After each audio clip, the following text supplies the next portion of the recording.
I heard about them. I never Ramsey visited. Clark. Yeah, Ramsey Clark. And any place there's injustice in the world, they put their focus. I have a Ramsey And boy, Clark's are they picture busy. there. Pardon? I have one of Ramsey Clark's picture there, you know. He should get the Nobel Prize, you know, I think, in my view. He's really good. But they had been to The Sudan. most liberal attorney general that we had. Yeah.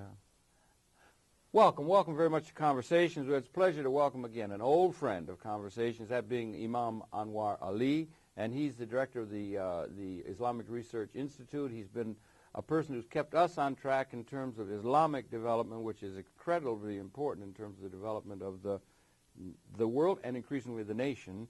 And Imam Anwer Ali, welcome once again to Conversation. Thank you so much. We were just chatting. We talked about 4 or 5 months ago, and there's been so much that has gone on since then.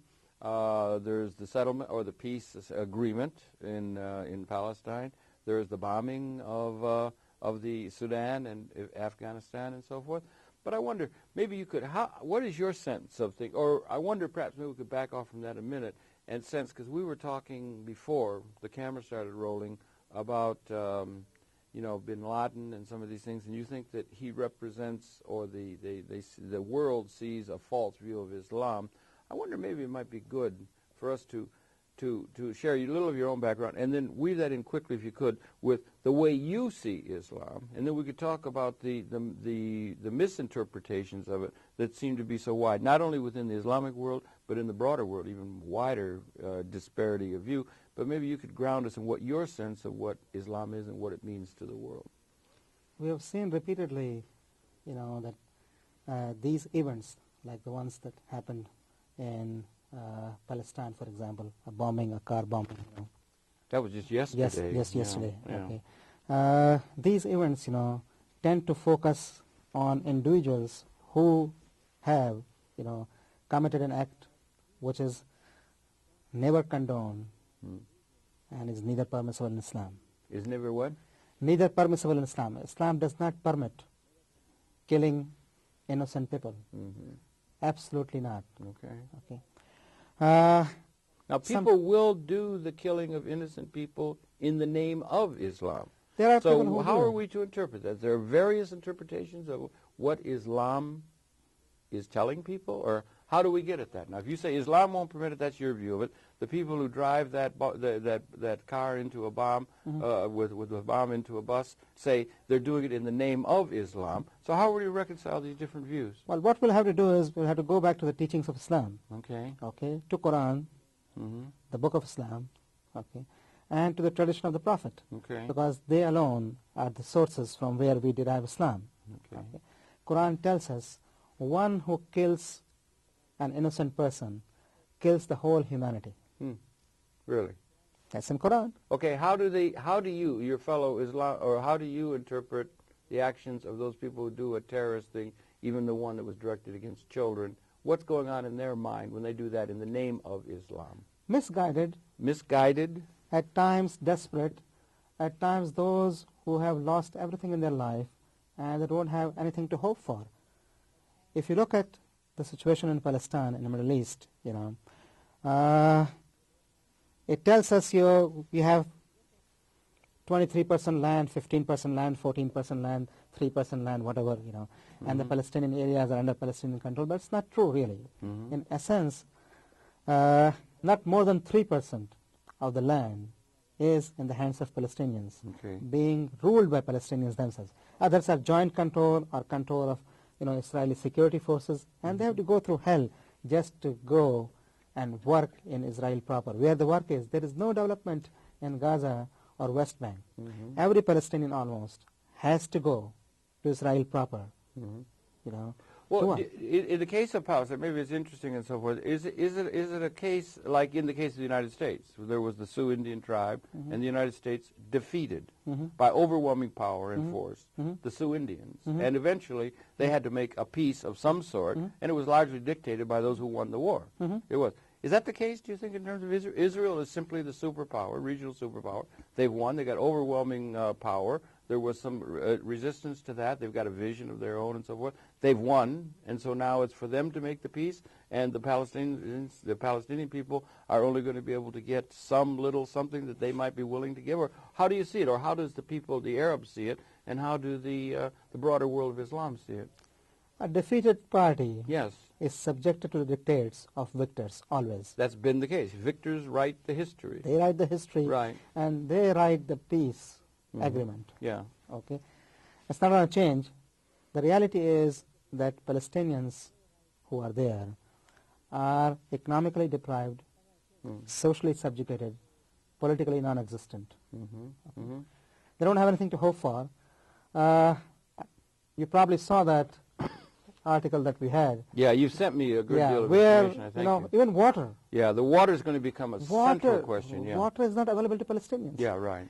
And just across, a settlement has, beautiful landscaping, which is being watered so many times a day. Yes. And yet the Palestinians across the street or across the boundary don't have the water to drink. Yes, that's right. And this is within a, well, that's written on a large, we have that across the Mexican and America and the North American border, and we have a world problem about the fact that there's such a maldistribution of wealth among a certain few people and then the mass of the people, and the inequity is growing through time at a tremendous proportion. That's true all over the world, but here in this particular case, this is the same town. That's an Arab town. Yeah. Okay. The water should be shared if two people are using the same water system. Well, that would be in the name of justice, but then again, if the one has the overwhelming power, then they will take what it is that they want for their own. And that's the way it is, and then people have to maybe fight back through time or something. Is this a broader theme as far as Islam? Islam was the center of world culture, 13th, 14th century, and it was the center of learning, and it was a barbarism that Europe was. Europe had the Dark Ages, and that really was the center of learning. Some would go down to Andalusia and take training and that sort of thing. A lot of the classics tradition was passed on through Islam and so forth. And then some of the writings you sent me and some of the people said that Islam failed to keep an open view toward developing along with the new technologies and so forth. And because they're not able to get with the program, as they say, in terms of modernization and development, there's great frustration, and the only way they can see to address this is to go back to their roots, and some of them go back to their roots in a very fanatical kind of way, and this is the source of the terrorism and some of the maltreatment of women and so forth in the name, again, of Islam. And how do we address this question? This is a tainted opinion. Okay. Islam was never and would never be against technology or development or human progress, scientific or otherwise, as long as, and this is a big if, as long as that is not to the detriment of humanity. Okay. You cannot have technological progress and the idea behind it be domination of other people, a segment of humanity. In 1960s, for example, you look at the economic situation in Central America or South America. Guyanese dollar, for example. In 1965 or 67, the exchange rate was $1 to 1.6 Guyanese dollar. Okay. Yeah. Today, the exchange rate is $1 to 267 Guyanese dollar. Yeah. Okay. Yeah. Okay. Wild fluctuations of currency. Now, what we are doing, in a sense, in this country is that we are not concerned about what's happening in the third world, in Latin America, in Africa, and elsewhere. We were concerned when they were emerging markets that could Yes, earn a great as return. long as, Now they're in trouble. Yeah. Now we are concerned about our own security, as we said, economic security, okay, then everything else. We want our dollar to stand atop, okay, and every other currency in the world to be subservient to it. When the exchange rate fluctuates that much, do you imagine what is the impact on the people living in those countries? Absolutely devastating. Indonesia now, I mean, it's absolutely devastating. Thailand. These other countries, I mean, absolute devastation. But Indonesia is a big country, Yeah, it is, indeed. and it has been able to somehow, absorb Yeah. to an extent. But these smaller countries here, in the West Indies, smaller countries there, they are unable to absorb the shocks. And today, what you see is their currency is worthless. They can't buy anything. Right. Okay, inflation is unbelievable. Okay, and the result is that everyone wants to migrate to the United States, as people say. The zero population group, and others, who say that we should not have any immigration in this country, they don't look at the roots of immigration. One of the reasons that people come to this country is economic. Of course. I mean, that probably is, something that people are most concerned, certainly in politics. You and I were chatting a little bit about Bill Moyer's piece last night, about the absolute, corruption or just the system of electoral politics in this country, the whole thing. It's the government up for sale, and they just say, well, that's the way it is. Millions and millions are available. And I presume it's like that in a good part of the world. The world's in some deep trouble and is very, very focused on materialistic kind of values, almost to their detriment. And perhaps Islam would be one source. It is growing of some sort of transcendent or spiritual values that are going to be perhaps called on or drawn upon by the world population. There is nothing else except Islam. Well, we have Christianity, we have Orthodox Christianity, we have the Catholic Church, we have Judaism, we have Hinduism. Nothing. We have Marxism in some people's mind, and different kinds of views of postmodernist, secular traditions of humanism and so forth. They have other views, but you say Islam particularly is important because? Social justice, okay, freedom of thought, freedom of intellect, freedom of progress. Okay. Okay. Nothing stops us from technology. Nothing stops us from human development. Nothing stops us from going to higher highs, as long as we do not trample in the process on other human beings. Okay, so in a sense they're restrained in these forward developments since the Enlightenment or since the Industrial Revolution, which has swept over the world out of Europe by and large. They're restrained in a certain sense from real development. I mean, economic and technological development. We had, the Shah of Iran was dedicated to that. There have been some others that are dedicated to maybe Turkey, Ataturk. They wanted to move very quickly into a modernized, secular kind of view of the world that some people seem to feel is essential to the unfolding of the Enlightenment and those kind of things. And you say that they're held up from being able to realize that because they're not on the leading cutting edge of technology and so forth now. And they were at one time, and now they are not. And there's got to be some, accounting for why that is the case. And then perhaps is there a prospect for some sort of a change to where they could pick up the technology and move ahead in a progressive kind of way? Yes, absolutely. Muslims all over the world are now moving in technology wherever they have independent countries. There was about 2 centuries of brutal colonial occupation of most of the Muslim lands, if you recall. And in those 200 years, nothing of progress worth mentioning ever happened in those countries. You think that was wholly the result of colonialization? There was one. It wasn't anything to do with Islam had lost its luster? No. For some period. We fell into, there was Rome and there was Greece, and then we fell into the European example fell in, and then they had a renaissance. We had a rebirth. But you don't think it's anything to do with Islam itself, getting closed in or not thinking openly or something, It's not, because Islam has been progressive. Okay. Okay, throughout. Okay. And Islam is progressive, and Islam would remain progressive. One of the sayings of the Prophet ﷺ, the Holy Prophet of Islam, okay, he said, acquire knowledge from cradle to grave. Right, okay, yeah. He said, acquire knowledge, even if you have to go to China. At that time, from Arabia to China was a long distance. Sure was, yeah. Okay. And he said, acquisition of knowledge is an obligation on all Muslim men and women. Okay. So he has constantly, told us to go forward, acquire knowledge, and be progressive. As a matter of fact, in Quran, one of the prayers that Prophet Muhammad had was told to have was, Rabbi Arani Ashya Kama Hiya. I don't know what that means.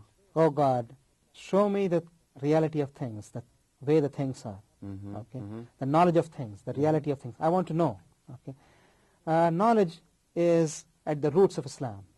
Okay. Okay, and Muslim culture throughout has never stopped anyone from saying that the world is round or flat, okay, having two opinions, okay, or whether the earth is the center or sun is the center, or likewise. Those They've things, not had a problem with that. no. They've had They say go out, research, okay, whatever knowledge proves is the fact. Yeah, bring it back and you can fully say what you Yes, want and so forth. exactly. They have had disputes over the interpretation of the Prophet and of what is to be done in the name of Islam.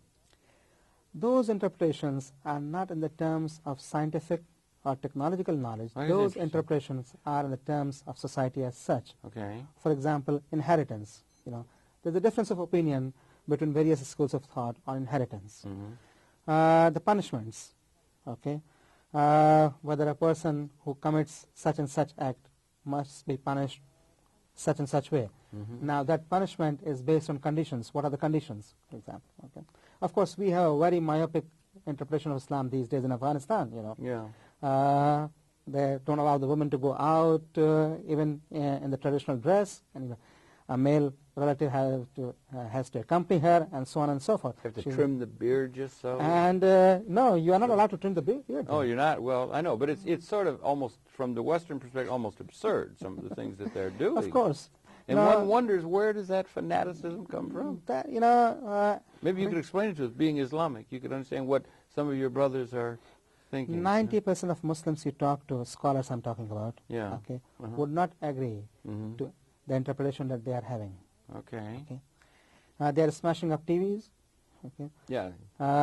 They are closing girls' schools. They are not allowing women to have treatments when needed.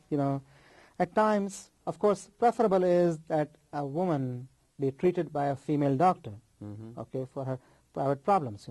But if the female doctor is not available, okay, of course, the option is to have the male doctor treat her. Okay.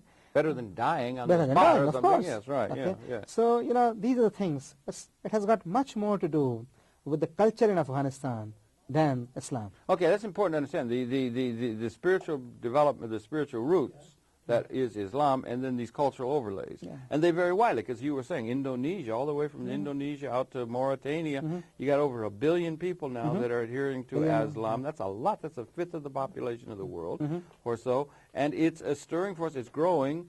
And do you think that there is a growing support, or is there among that Islamic group, particularly now with Indonesia and the IMF and the Western currency traders and so forth, walking with big league boots in parts of what is Islam? Do you think there's a growing, among the masses who are suffering, a growing sense of anti-neo-colonial attitude and resentment toward some of the powers of the West, that the United States and maybe in they see Israel as an extension of the United States in a sense? Is that beginning to grow, do you think? Or what is the reality as far as that's concerned? I think that is not only true for the Muslim population. It's also true for the African continent and in Latin America. Let's say the whole third world. The whole world. Okay. The world has been now divided into haves and have-nots. Yes, and the disparity, the literature you sent me, the disparity is absolutely becoming absurd. The UN report now, Barbara Crissett and others, it is becoming absolutely absurd, now. But so this is something that's beginning to resonate in the Islamic world. Do you think it's resonating in a particular world? And is there a unity among those Islamic people that could give it political, to use one of a better word, clout, as we begin to think about some sort of forces that could move the planet in a different direction than the whole thing being owned by 2 or 3 families or something on the whole world scale, the way it's tending? Or, you know what I mean? How long can you ignore 1 billion people? Yes. Okay. Yeah, but they're disunited. Just the colonialism, British were really good. They're fighting each other, and they're disunited, and they got different things about clipping the beard and things like that. And would there ever be able to be a united kind of Islam? And if so, is that a major force against the secular-oriented Western experience that is by and large, thought of as being the United States with all of these secular Western values, postmodern kind of development? I have to differentiate here between neo-colonial, power, as we will call it, after the World War II, and after all these powers went out of these third world countries. United States, of course, is the superpower, as we say. At the same time, there is a deep resentment within the United States itself. a lot of people in this country are not the part of Wall Street euphoria. Okay? They're not making money. Yeah, yeah. Our real wages are going down. Oh, yeah, yeah, they have been actually, in actual terms, yeah. In actual terms, they are going down.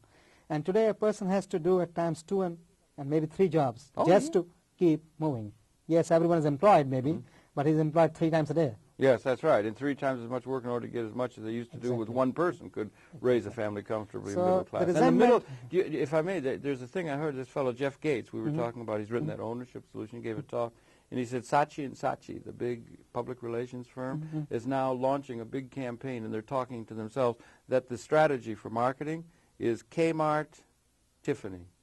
And it's just going to be either the Kmart or the Tiffany, and the the middle ground, the middle class is just disappearing. Yes. So it's called the Kmart Tiffany marketing strategy. Haves and have-nots. Yeah, haves and have-nots. Okay. You know, interesting. Haves and have-nots. And that's characteristic of the way the world But how long is we can do that? You know, if we had in this country, you know, enlightenment, in this country a progressive feeling, in this country the majority of people focusing on this issue, they will, you know, get these guys out of Congress, okay, out of Senate, out of House of Representatives, who are perpetuating this sort of injustice. Who is not? The system, the political system, is up for sale. We have to get it in our hands again. Yeah. We, the Americans, have to get it. We, the people, we the American people, have to get do it back. Back from who has control now? The bankers? The bankers, the Wall Street gurus, whoever they are, you know. Yeah. The politicians? The politicians, they make millions. Yes. You know. He makes one speech and he, you know, takes in $50,000, $100,000. Yeah, Mr. Clinton and Mr. Reagan. How he all and of it's them. not just Democrat. It's not Democrat and Republican. Doesn't make much difference. It's the whole system. I give some credit to Clinton for trimming down the budget deficit. Okay. Yeah. We're coming into surplus now. Yes, we are into surplus, and I think that surplus should be used for the social programs, okay, and ensuring that the gross injustice of the 80s, the greed era of the 80s, is somehow rectified. Yeah. Okay, because we have, you know, a system where our children cannot go to college, you know, unless until we are willing to spend $50,000 a year. Put ourselves in tremendous debt or something, and the kids do too. You know, Yes. it's really something. Okay. Yeah, health care is not available to people. People die in the street because they can't be admitted to get Millions of people are without health care. Yeah, right. And you put that on a world scale, you're really. Even if we don't talk about the world, Well, if we talk about the United States itself, Yeah. we have that problem right here. So we need some sort of a new vision of economics. Is that it? Of politics or of what's causing this? And it maybe you said they used to say in the 80s, greed is good, and we had the Wall Street movie, and there was greed and all of this, the supply side and everything. They would take that view, and yet it seems to me that even now, even though some people are doing well, these 20% or whatever doing well, the situation is deteriorating now. Even though the burnishing of the greed principle seems to have been, you know, put in the background in a certain sense compared to what it was openly in the 1980s, and so we're still there. Is it still that we don't have an economic system that can do it? The system's progressing. Some people are doing well, some people are not, and it just seems to be going in that one-way direction toward a thing that's going to create increasing inequity and. Maybe it'll reach a point, Marx would say it reaches a certain point, there'll be a revolution, or Schumpeter would say that as well, you know. But Islam does provide you. Yes, all right, back to Islam does provide you with a system that is social, a system that is economic, the system that's political. Okay. A system that's value-oriented, a system where injustice cannot be tolerated, a system where trampling of other human being is not possible. Have not those things happened by some in the name of Islam, just as we have certain principles here? Some people violate the issues of Islam as you understand them or take a different interpretation of them. Like we have different political interpretations of what our Constitution means here. There's a great degree of difference. Some people say it means get out there and trample on your brother and get as much money as you can and that kind of thing, and other people see it differently. You know, is it the same with Islam? There's interpretations. There are interpretations regarding the laws, but there are no interpretation regarding the principles. The principles, okay. Well, that's important, Now, yeah. these are two different things. Uh-huh. Okay. Lawyers, of course, would argue about the legality of things and laws, and we had, so many scholars, and they had differing viewpoints as far as the laws are concerned. Okay. But what I'm talking about is the basis of the system. Okay. The basis of the system is justice. The basis of the philosophy. Yeah. Integrity of human being. That's what we cry out for, I think, don't you? I mean, the modern Americans, the modern... Everyone is crying out for it. That's what I repeatedly say, that only Islam gives you the solution, which is a comprehensive solution, all-encompassing solution. It's not only bits and pieces. Okay, Marx, he's going to give you economic solution. Right, and some people say that's all you need. Okay, but it's not going to take care of your inner self. And it didn't work. It didn't work. It has not worked. It had 50% of the world trying to follow that, and it didn't work. It didn't work. Okay. Yeah. So because they were trying to impose and they were trying to strangulate people, freedom was lost. Human mind does not want to be imprisoned. Okay? You must have freedom. And they were imprisoning people in the name of an ideology, almost like the Taliban, maybe, a fundamentalist kind of thing. And they were very anti-religious. I mean, they were ruthlessly against the Orthodox Church in Russia and so forth. And they were very ruthless and modern and that sort of thing. And the religion's just a lot of myth and nonsense from the past. Opium. And so, opium of the people, they said, Yeah. They crushed Muslims as well as, Orthodox Christians in Russia. Muslims suffered a lot because they were in the south. Sure. Okay. And they were non-Russian to begin with. Right. The people in the north who were Russians themselves, but did not share the ideology of the Republic, were also hit hard. But the worst lot was of Muslims in the south. Now they are independent, of course, and still there is a sort of Russian presence there. Okay. United States also trying to influence events there, trying to make one bloc, say economically they want the pipeline to go through, Turkey rather than Iran. Yeah, from the Caspian, and things like that. I think the best policy for United States would have been to stay away from that area and let the countries in the region agree on things for themselves. Turkmenistan and Tajikistan and so on? The less you interfere, the better it is. Non-intervention should be the policy of any country. Even in the name of Universal Declaration of Human Rights violations on the part of some of those people, or they shouldn't bring that sort of thing up, much less in China, No, they should just let the trade develop, let the business develop, and don't be concerned with human rights. No, they should be concerned about human. I'm not saying that you shouldn't, but what I'm saying is intervention. Oh, okay, right, okay, yeah. I'm not going to sit here and say that human rights should be violated. No, absolutely not. Absolutely not. As a matter of fact, the Prophet of Islam was the first person who gave a written human rights charter to the world. There was never a charter before that. I'm sure Moses had that charter. I'm sure Jesus had that charter, but that's not preserved. The one that's preserved is by the Prophet of Islam. That's interesting. You don't think the Christian or the Judaic Christian prescriptions for morality and questions of justice and so forth serve? Sermon on the Mount and these kind of things, they don't serve well to provide a moral underpinning for peoples in the world? And they don't serve in the same kind of way. What differentiates that mooring, if it were, for the individual or the group, and the Islamic mooring? In philosophy, both of them are the same. Okay. Okay. 10 Commandments. Right. Islam talks about 10 Commandments, but in a degree higher than what are being presented there. You don't have only to not care about the wife and the property of your neighbor. You don't have to care about anyone else's. Okay? It's not only restricted to your neighbor. Okay? Islam talks about much higher.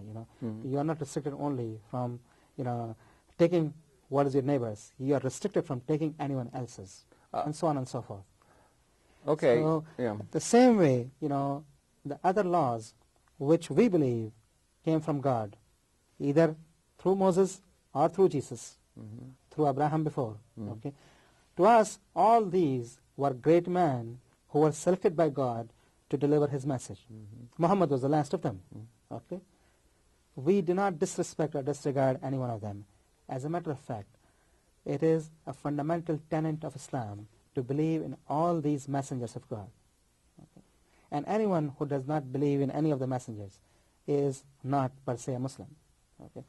It's a very strong statement that I'm making, but that's what true Islam is. Okay? The first principle of Islam is Tawheed, which is unity of God, okay? That God is one. And the second principle of Islam is Nabuwah, which is prophethood or being messenger from God. And in this prophethood are included all prophets, not only biblical prophet or so-called Jewish prophet, but all the prophets that God sent as his messenger through so many years to so many different people. Yeah, to be able to give an understanding of the evolution of consciousness, in a sense, right? Absolutely. As it's evolving. Yes. I wonder if that would include William Blake, like a great poet. We or really don't know, Shakespeare. because would we include those in the status of or the inventor of penicillin? Or they may be great men, Yeah. you know, and they may be the ones who are, you know, very beneficial to human mind. Yeah, can we include those in the pantheon of the prophets? I cannot say we can. No. Okay, or the poets, maybe. No. No. Okay. Okay. We Okay. cannot Okay. elevate them to that status, Okay. because that is a status through God's selection. Okay. Okay. Okay. And they deliver the message that God has told them to deliver. Okay. So we regard and respect all these great men. Okay. Islam tells us that there was an evolution right from earlier times till the time of Muhammad, where God's message was completed, okay, and delivered in the final form.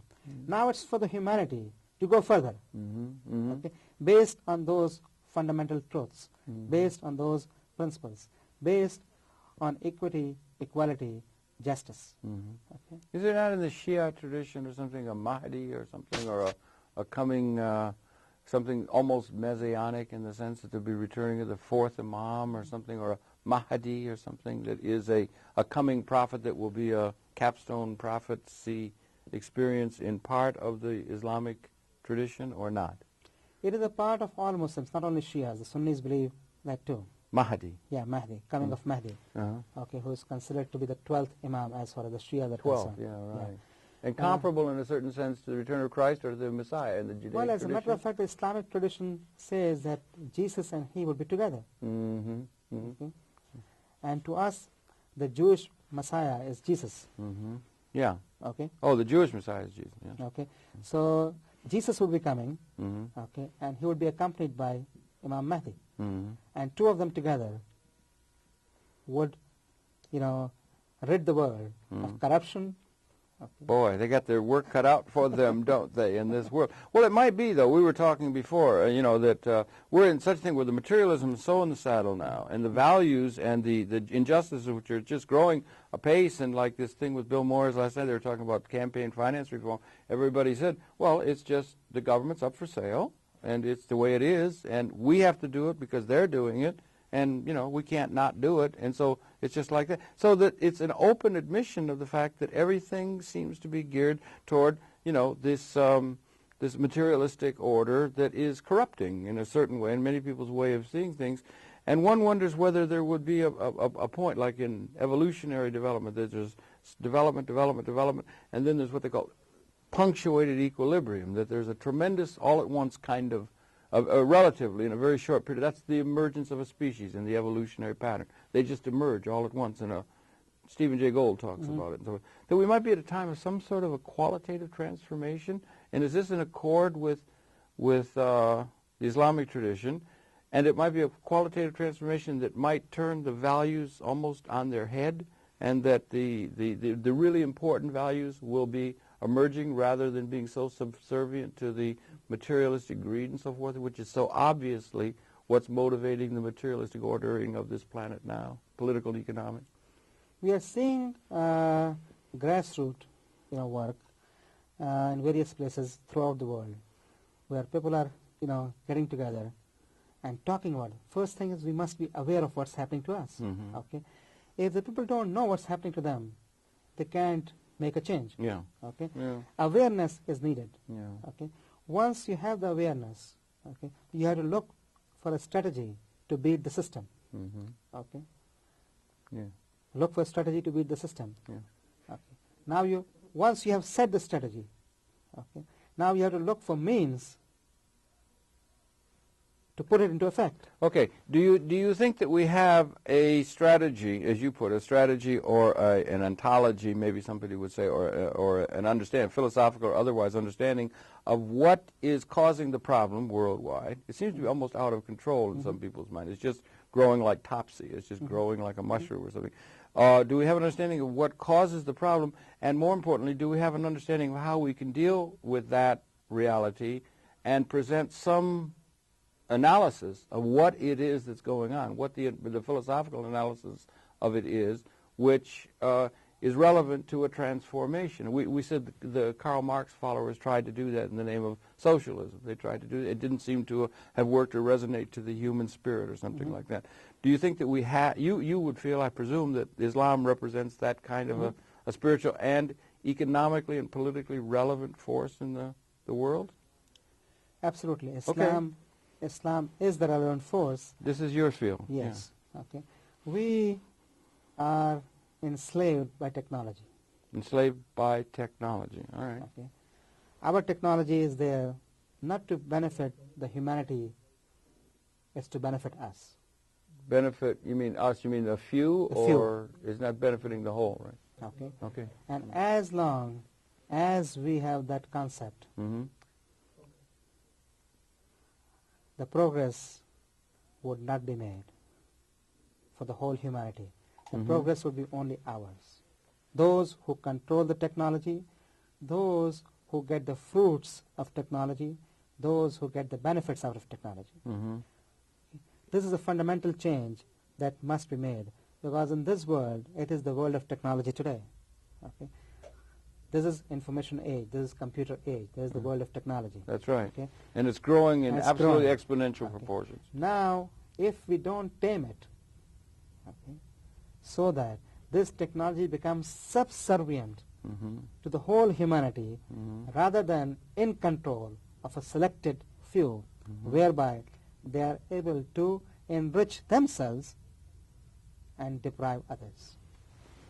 So this fundamental change must come.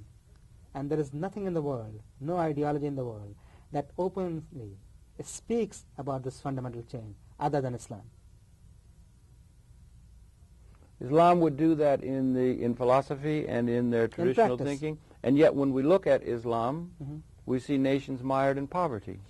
We look at the Taliban. We look at other countries. They're mired in poverty across North Africa, into the, there's Bangladesh, Indonesia. There's great problems and problems that it's hard to say if they have a system that is so able to resonate and be with it, as they would say in the West.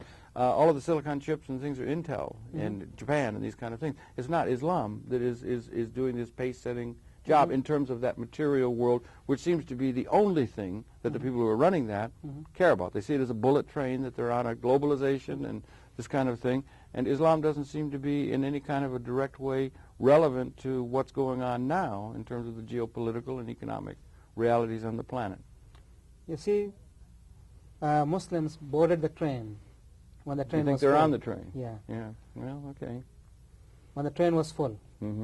It's going to take some time before they get a seat.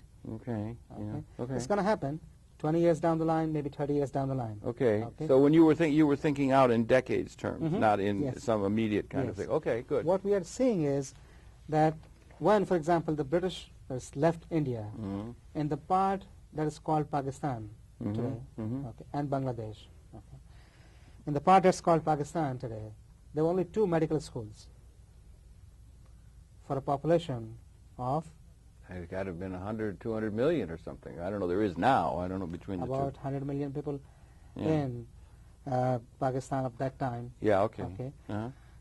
Two in the West Pakistan, as it was called then, and one in East Pakistan, as Bangladesh was called then. So altogether, for a population of 100 million people, you had 3 medical schools. Gee whiz. Not very well served, right? They can't all go back to Oxford to learn their medical training. See, this was what happened. Yeah, right. Okay. The colonial powers deprived these countries of education. Once you don't have education, you can't have progress. Okay. Yes, you could go to mosque, you could pray, and God has said it, yes, you pray, but God has not said that you don't acquire knowledge and I'm going to send revelation straight to you. No. You have to go You have to acquire knowledge. You have to research. You have to find out things. You have to innovate. Innovate. Yes. Yeah.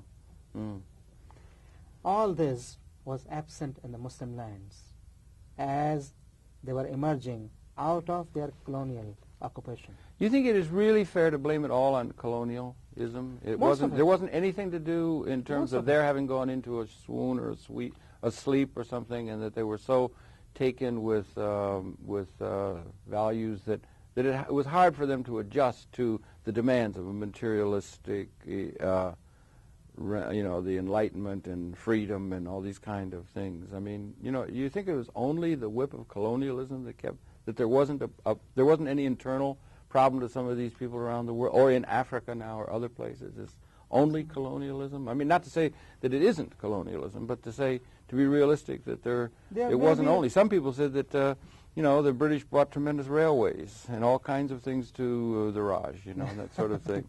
And we're now speaking in English. Yeah, they brought in a language to the world and that sort of thing. There would be other mitigating, factors. I'm not denying. I'm not being saying things absolute. Yeah. Okay. But the overwhelming factor was that. Okay. You see, because they controlled the education. You see. Okay. If you control the education and you don't open the schools, okay, if you don't have the colleges, okay, where would the kids go? Yeah. Okay. Right. So in 200 years, you had 3.5 generations Yeah. of uneducated people. Yeah. And now their language, which was either Arabic, Persian, or Urdu, had become irrelevant. To the world. You had yeah. imposed a new language, Yeah. English. Well, that language has been imposed upon the world in a Yes, sense. And at that probably time in 100 already. years, everyone will speak English Yes. in the language. It's an incredible thing Yeah. in a certain sense. I mean, it has some benefits and it has some disadvantages. I'm not sure if it's good. Nothing should be against any particular language. Any language that you could talk to and talk in. Yeah. There's no problem with Yeah, that. yeah. Okay? The problem was the culture that came with it. Right. Well, that's the thing I was talking about. And the culture was one that was moving toward postmodernism. A good deal of that culture coming out of Europe was secular-oriented. There was a great deal of scoffing at the whole idea of sacred or sacred values on the part of existential intellectuals and so forth, and others, and Marxians and so forth. They thought of religion as just something that was a myth that people had from the old days because they didn't understand the physical realities like physics and the modern sciences taught us. And that's one of the that's one of the characteristics of the postmodernist mindset in the minds of many, that it's completely tied up with materialistic values, and there is no room in there for mythic religious concepts that people had to have when they didn't have any understanding of the physical universe like we're coming to have through our smart intellectual mind. We can understand it all. We have the best of minds like Einstein and others who at the same time that they were researching, at the same time when they were coming out with these theories, had a clear concept of God. Right, yeah. So, Islam is not, contradicting the scientific progress. They are not. Absolutely not. You think not? What the West was imposing, British Raj and others, in the Muslim land was that religion and the scientific progress are contradicting each other. Yeah. That's what they believed, and that was that belief that they were imposing on the people in the subcontinent and elsewhere. Yeah, so that was that's a thing, and then that has a way of carrying itself. So here we are, coming up into the last months of the millennium, as it were. It's an amazing time we're coming to. How do you see things? We started talking off here about the reaction, or what is going to be the reaction of the Mr. Clinton took a very, very strong stand, supposedly, against the bombing in Dar es Salaam and so forth, against the Taliban, bombed up in Afghanistan, and bombed this, what seems to be a pharmaceutical plant. They're beginning, that Cy Hirsch had that piece in the New Yorker, that was really just a pharmaceutical plant, produced medicines for these poor people in great dimension, and I think there's going to be a lot of what we call egg on their face for having made the intelligence people, of having just made a mistake about that place. It seems that way. But what do you think is going to be the reaction to that precipitate activity on the part of the United States, particularly if they really didn't have their intelligence in order in terms of what that plant was represented, and the damage that's going to be done to the people of the Sudan and neighboring areas? They supplied 50% of the pharmaceuticals, which you are aware of pharmaceuticals, how life and death it is. it's great suffering that we're delivering down on them. And I just wonder, maybe, what do you think about that? Or It what do you was- think is going to emerge? It was unwanted, unwarranted. Mhm. Okay. We have now everyone saying left and right Mm-hmm. that it was a pharmaceutical plant. Yes, right. Okay, there is no two opinions about it. Yeah. Even Jimmy Carter, Mm-hmm. went on to say. Ramsey Clark was right on the spot. We got some footage we're going to show in a program coming up about, they were right on the spot, yeah, but, yeah. Now, if we have made a mistake, which we have, we must, rectify it. Yeah. Okay. Maybe the president could go on television and say, I'm deeply apologize for what I, yeah, but anyway, yeah. But apologies come difficult for him. Yeah, the apologies come difficult for any geopolitical leader, particularly when there's hubris. They don't want to say that they've made a mistake. Him particularly, Okay, yeah. Him particularly. Yeah. They should, yes. And now you have to rectify it. So you rebuild it, and whatever the losses have been there, you compensate for it. Yeah. Okay. Do you think they would admit that, or they will keep trying to? Because you've also sent me a lot of literature about the agencies, the intelligence agencies, and the eavesdropping and the incursion or the use of technology to to intrude upon individual lives and to track down any quote unquote subversive elements within the society. There's a great paranoia abroad in this land and so forth, directed at people who might be trying to suggest there could be a fundamental change because there's nervousness, and that's a problem. If they have something to link with these bombings in, for example, in Saudi Arabia, or Dar es Salaam and Nairobi, that were definitely acts of terrorism, if they have something to link someone, they should bring it out in the court, okay, and try and see what happens. Yeah. As far as Osama bin Laden is concerned, he was our guy a few years ago. Yeah, he was the one who, with the Mujahideen and so Yes. forth up in Afghanistan. As a matter of fact, the base that was hit Yeah. was built by us. Yeah, when you say our guy, you meant the United States. Yes. We supplied the people Yes. in We supplied, Afghanistan. yes. Yeah, Mujahideen. Yeah.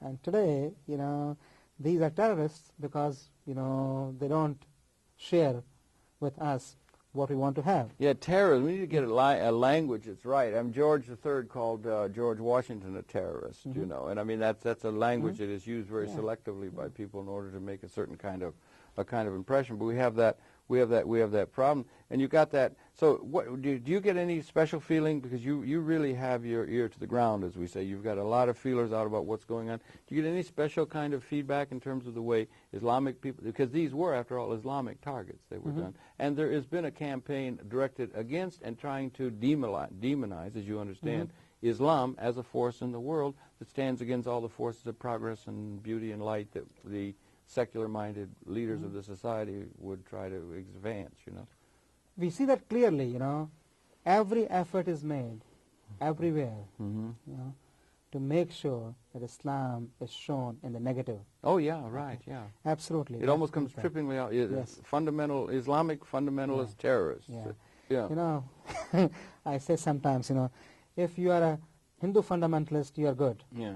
If you are a Christian fundamentalist, you are better. Mm-hmm. If you are a Jewish fundamentalist, you are best. Yes, right. So, But if you're a Muslim fundamentalist, you are terrorist. Yeah, right. Well, all right. That's the way. Because well, it might reflect the fact that they don't bother calling somebody a terrorist unless they could become perhaps as we said, 1 billion and some odd million people that are Islamic, and a great of those people are getting incensed. And there is a certain commonality among those people, all those great national and secular or state differences between them.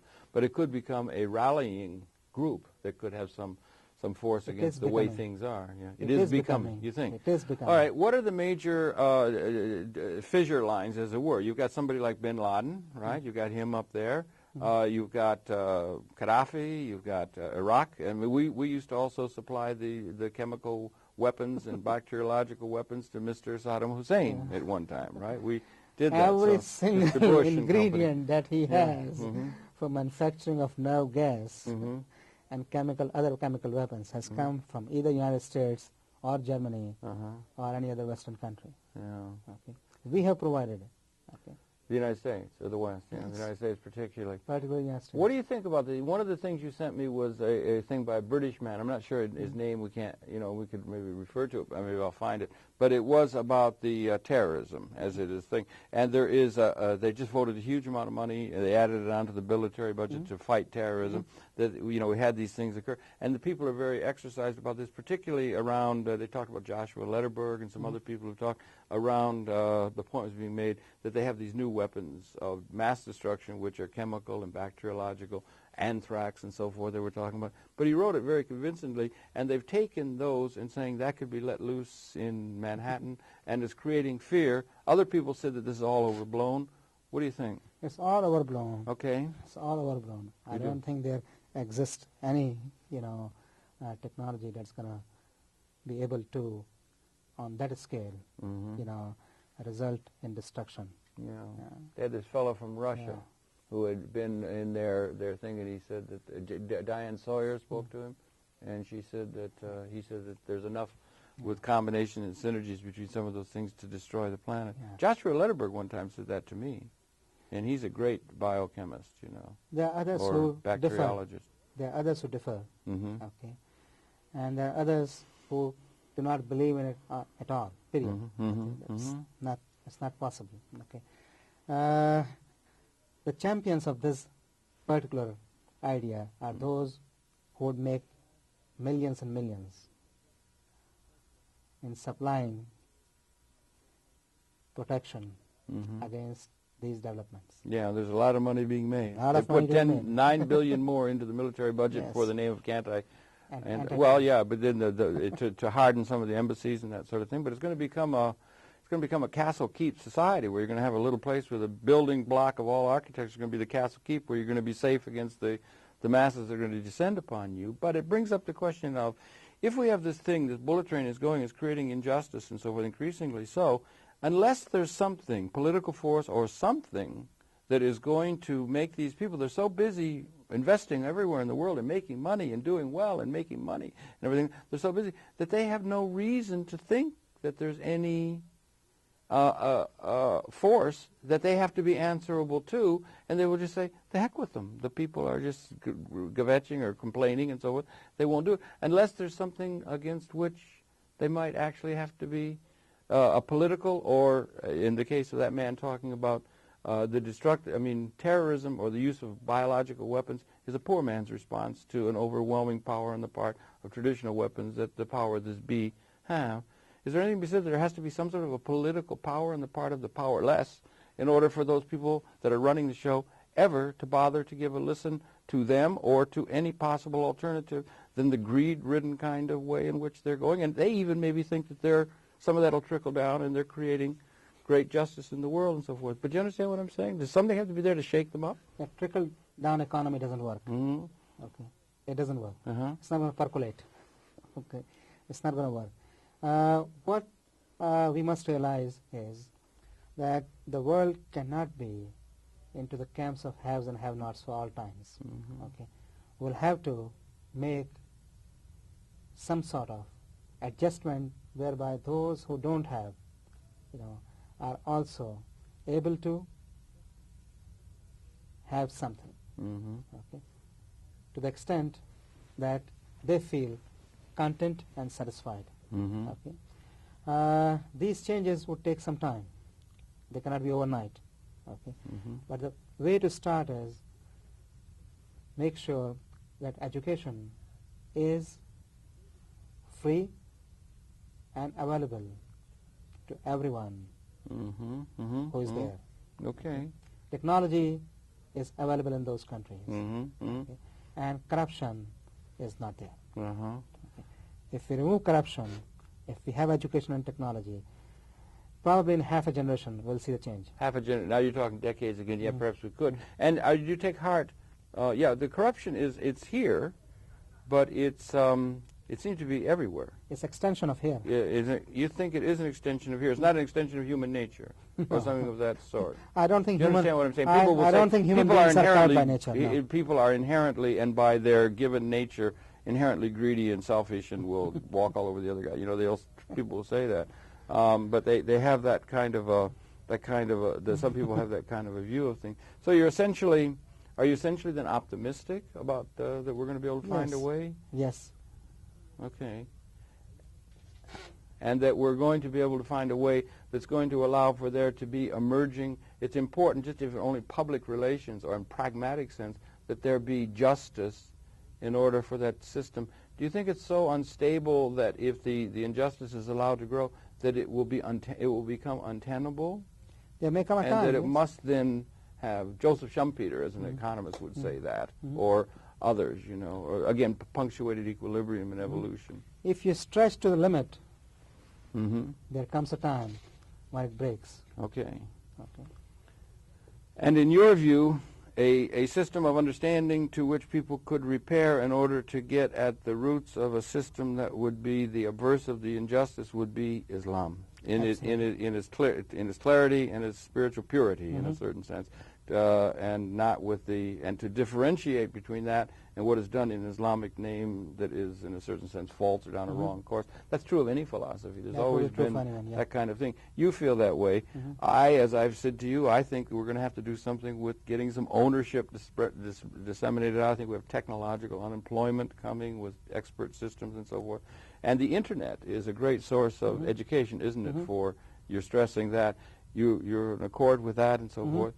So that you're in accord, and so your view, it seems to me, if I may, the Islamic alternative, we didn't get a chance to talk about the Islamic events of Malcolm X and the things that are happening in this country that are beginning to happen. I know you've done a lot of work with prison people and so forth, and they just had that event here in New York City, the Million Youth March. And we could have talked a great deal more, but unfortunately, you know, we're running out of time. But you think it's Islam, and it should be on the table. We did a program a little while ago with Lyndon LaRouche, who was a radical. He's got a certain kind of view. And some of these different kind of perceptions, rather than just the established way, ought to begin to have a place where they could have a hearing and begin to maybe find some commonality and so forth as we begin to move into the future. And Islamic Research Institute is one place that people could repair to for that, right?